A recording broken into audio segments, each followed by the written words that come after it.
असल्याचे ड्रोन दृश्य समोर आलेले आहे। मनोज जरांगेंना आझाद मैदानावरती आंदोलनासाठी एका दिवसाची परवानगी मिळाली आहे। जरांगे मात्र बेमुदत आंदोलनावरती ठाम आहे। ही ड्रोन दृश्य आपण पाहतोय। जरांगेंना मुंबईच्या आझाद मैदानात आंदोलन करण्याची मुंबई पोलिसांनी परवानगी दिली आहे। मुंबई पोलिसांकडून जरांगेंना एका दिवसाच्या आंदोलनाची परवानगी देण्यात आली आहे।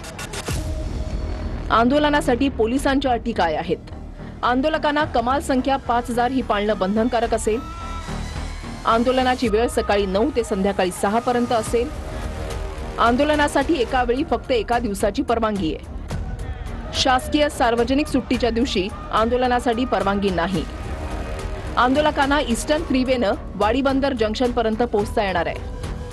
मुख्य आंदोलकांसोबत फक्त 5 वाहनं आझाद मैदानामध्ये जातील। इतर वाहनांसाठी शिवडी, ए शेड आणि कॉटन ग्रीन परिसरात नियोजन असेल। आंदोलकांना आंदोलनस्थळी जेवण बनवता येणार नाही।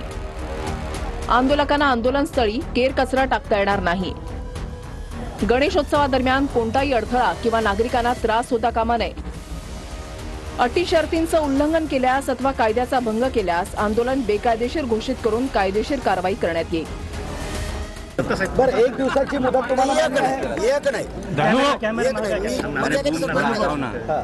नाही मला दिसत नाही पण ते असं नाही, एक दिवसाचं नाही। जोपर्यंत मागण्याची अंमलबजावणी होत नाही तोपर्यंत बेमुदत उपोषण सुरू राहणार।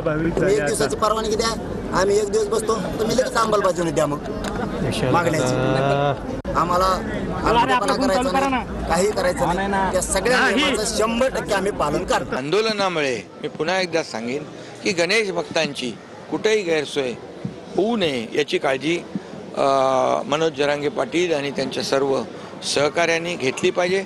कारण आपण पाहिली या महाराष्ट्रामध्ये मोठी मोठी आंदोलनं आली, परंतु आपल्या आंदोलनाचा इतर लोकांना त्रास होऊ नये याची काळजी प्रत्येकाने घेतलेली आहे। असं की शेवटी आंदोलनकर्त्यांची तयारी पाहिजे ना, आणि त्यामुळे मी तर सकाळी बोललो की शासनाची भूमिका या सगळ्या विषयामध्ये त्यांनी जे मुद्दे उपस्थित केले त्यासाठी सकारात्मक आहे। आता आणि त्यांची तयारी असेल शासनाबरोबर चर्चा करण्याची तर आम्ही तयारच आहोत ना।